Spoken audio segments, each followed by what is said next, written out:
When dealing with electrical installations in residential settings, particularly in areas like bedrooms and bathrooms, understanding the requirements for ground fault circuit interrupter, or GFCI, and arc fault circuit interrupter, or AFCI, protection is crucial.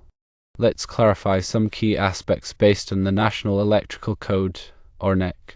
A basin located in a bedroom area necessitates a GFCI protected circuit that is also AFCI protected. This is because the basin is considered to be in the bedroom area, which generally requires AFCI protection for all branch circuits supplying outlets and devices. Now, if we shift our focus to a separate shower or toilet room that does not have a basin, the NEC stipulates that a GFCI is not required for that particular room. This is because the primary reason for GFCI protection in bathrooms is to protect against electrical shock hazards associated with water in basins. Even in the absence of a basin, the 2020 version of the NEC mandates the installation of a receptacle outlet in bathrooms. This requirement exists regardless of whether a basin is present.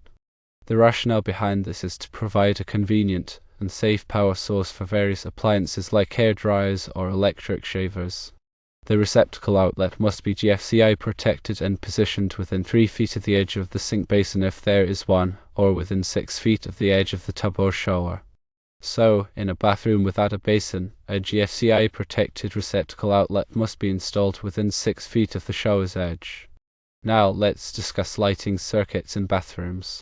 According to the NEC, GFCI protection for lighting circuits in bathrooms is not mandatory unless these circuits supply fixtures that specifically require GFCI protection. An example of such a fixture would be recessed lighting cans installed directly above a shower or bathtub. These fixtures usually have specific instructions requiring GFCI protection to mitigate the risk of electrical shock. Despite the NEC minimum requirements, it's widely regarded as a best practice to extend GFCI protection to all lighting circuits in bathrooms. This proactive approach enhances electrical safety, especially considering the inherently wet environment of a bathroom. The added layer of protection significantly reduces the potential for electrical hazards. In many situations, electrical contractors find it convenient to run lighting circuits off the same circuit as the GFCI receptacle. This is particularly useful in older homes where rewiring can be challenging. The NEC permits this practice, allowing for a practical and code-compliant solution. In summary, firstly, a basin in a bedroom area requires both GFCI and AFCI protection. Secondly, a bathroom without a basin doesn't necessitate a GFCI, but a GFCI protective receptacle is required within 6 feet of the shower.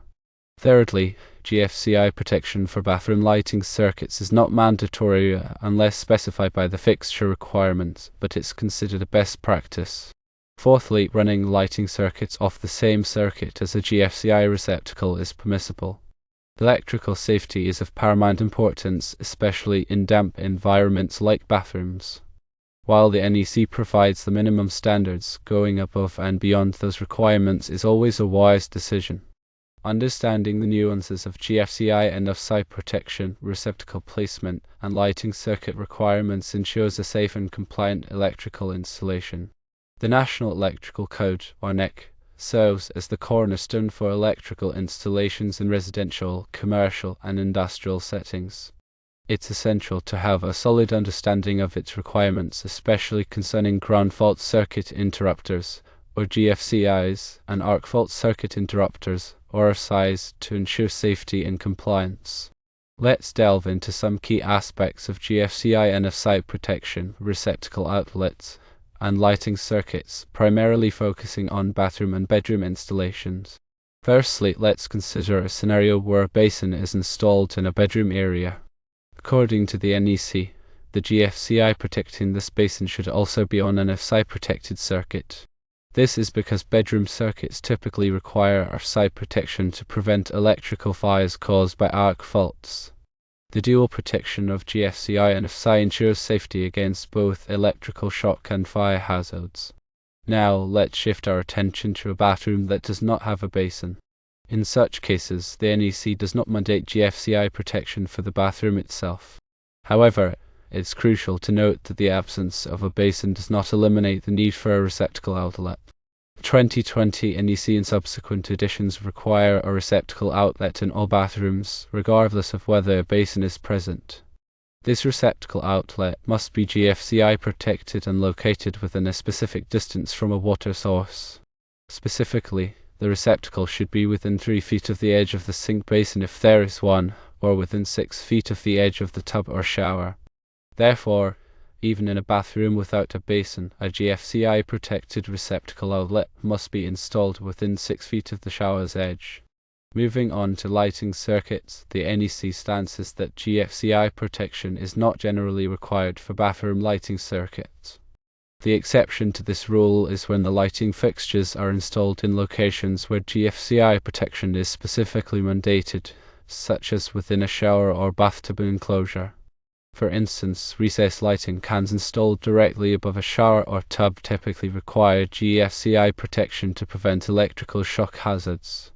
While the NEC does not universally require GFCI protection for all bathroom lighting circuits, it's considered a prudent and recommended practice to do so.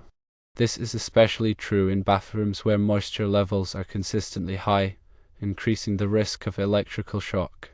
Adding GFCI protection to lighting circuits provides an extra layer of safety for occupants. A common and code-compliant practice involves running the lighting circuits off the same circuit as the GFCI receptacle. This arrangement is particularly advantageous in older homes where extensive rewiring may be impractical. It simplifies the wiring process while ensuring that both the receptacle and lighting circuits benefit from GFCI protection. To summarize, firstly, a basin in a bedroom area necessitates both GFCI and AFCI protection. Secondly, a bathroom without a basin still requires a GFCI protected receptacle outlet within 6 feet of the shower. Thirdly, GFCI protection for bathroom lighting circuits is not mandatory unless required by the fixture's location, but it is a recommended best practice. Fourthly, running lighting circuits off the same circuit as a GFCI receptacle is a permissible and convenient solution. Beyond these specific scenarios, it's crucial to remember that electrical codes are subject to updates and interpretations. Consulting with a licensed electrician and adhering to local codes is always the best course of action to ensure compliance and safety. The principles discussed here serve as a general guideline, but real-world applications may vary based on specific circumstances and local regulations. The importance of GFCI and AFCI protection cannot be overstated. GFCIs are designed to detect ground faults, which occur when electricity takes an unintended path to ground. These devices quickly interrupt the circuit, preventing electrical shock. AFCIs, on the other hand, detect arc faults, which are dangerous electrical conditions that can lead to fires. AFCIs are particularly important in bedrooms where flammable materials like bedding and clothing are common. Both GFCIs and AFCIs play critical roles in safeguarding occupants from electrical hazards.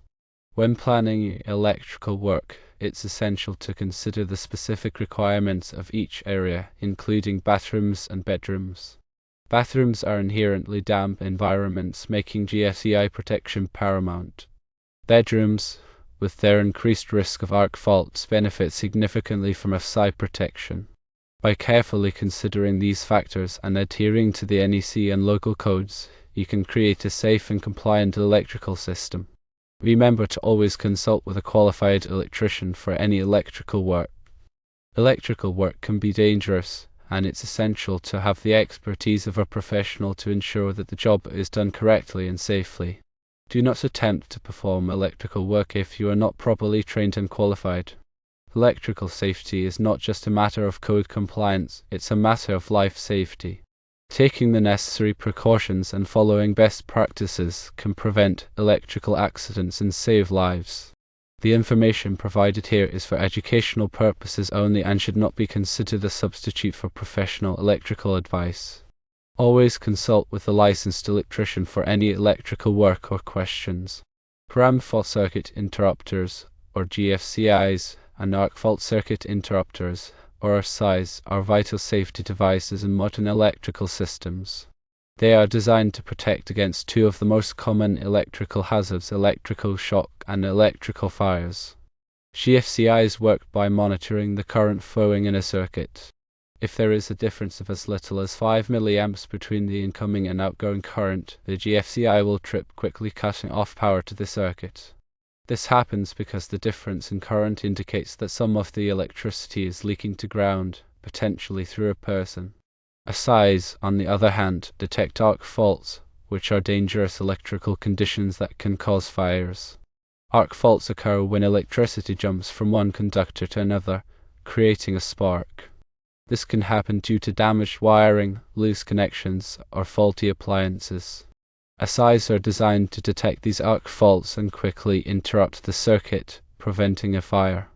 The NEC has specific requirements for GFCI and AFCI protection in different areas of a home. In general, GFCIs are required in areas where water is present, such as bathrooms, kitchens, laundry rooms, and outdoor locations. AFCIs are typically required in bedrooms, living rooms, and other areas where electrical fires are more likely to occur. It's essential to understand these requirements and ensure that your home is properly protected. In addition to GFCIs and AFCIs, there are other important safety devices that should be included in an electrical system. These include surge protectors, which protect against voltage spikes, and smoke detectors, which provide early warning of a fire. Regularly testing GFCIs and AFCIs is crucial to ensure they are functioning correctly. GFCIs can be tested by pressing the test button on the device. AFCIs can be tested by using a special tester that simulates an arc fault. If a GFCI or AFCI fails to trip when tested, it should be replaced immediately. Electrical safety is an ongoing process, not just a one-time installation. Regularly inspect your electrical system for any signs of damage, such as frayed wires, cracked outlets, or loose connections. If you notice any problems, have them repaired by a qualified electrician. Also, be mindful of the appliances and devices you use in your home. Avoid overloading circuits, and never use damaged or faulty equipment. By taking these precautions, you can significantly reduce the risk of electrical accidents in your home. Remember, electricity is a powerful force that can be dangerous if not handled properly. Always exercise caution and follow safety guidelines when working with electricity. And never hesitate to call a qualified electrician for any electrical work or questions. Your safety and the safety of your family depend on it. Electrical codes and standards are constantly evolving to reflect new technologies and safety concerns. It's important to stay up to date on these changes to ensure that your electrical system remains safe and compliant.